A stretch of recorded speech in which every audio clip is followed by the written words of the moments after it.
Hi hello friends, welcome back to my channel. இன்றைக்கி என்ன பார்க்க போகிறோன்னா, காலையிலேயே என்னோடய ஒர்க் வந்து ஸ்டார்ட் பண்ணிவிட்டேன்.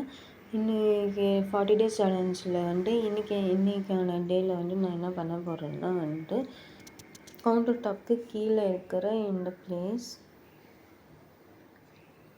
ப்ளஸ் சிங்க் ஏரியாவுக்கு கீழே இருக்கிற இந்த பிளேஸ், இந்த ரெண்டு இதையும் வந்து க்ளீன் பண்ணிவிட்டு ரீஅரேஞ்ச் தான் பண்ண போகிறேன்.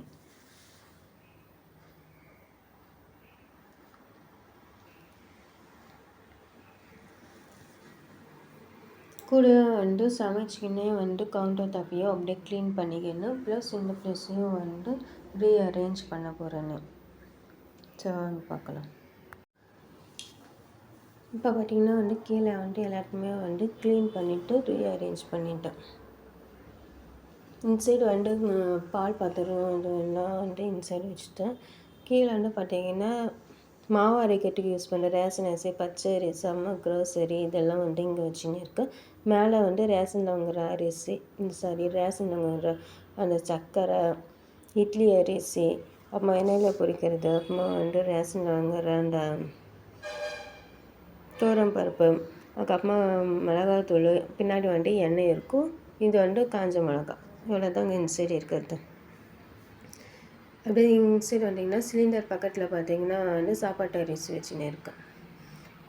இங்கே ஒரு குட்டியை வந்து பக்கெட் வச்சுன்னு இருக்கேன். இதில் வந்து பார்த்திங்கன்னா வந்து ஃப்ரிட்ஜில் ஆர்கனைஸ் பண்ணுற அந்த பிளாஸ்டிக் கண்டெய்னர்ஸு, அப்புறமா எக்ஸ்ட்ரா இருக்கிற கண்டெய்னர்ஸ் எல்லாமே வந்து சின்ன சின்ன பாக்ஸ் எல்லாமே வந்து இதில் தான் போட்டு வச்சுருக்கேன். அதுக்கப்புறமா பார்த்திங்கன்னா இதுதான் வந்து நான் டெய்லி யூஸ் பண்ணுற பாத்திரங்கள் வந்து இவ்வளோ தான்.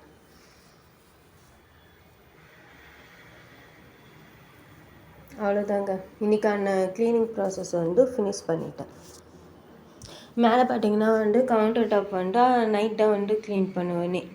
இப்போ எல்லாமே வந்து சமைச்சு முடிச்சாச்சு. பால் காய்ச்சும் போது தான் வந்து நான் வந்து பாத்திரம் கழுவுவேனே, அதனால் வந்து அப்படியே இருக்கணும்னு சொல்லிட்டு விட்டேன். அவ்வளோதாங்க, இன்றைக்கான க்ளீனிங் ப்ராசஸ் வந்து ஃபினிஷ் ஆகிடுச்சு. தேங்க்ஸ் ஃபார் வாட்சிங்.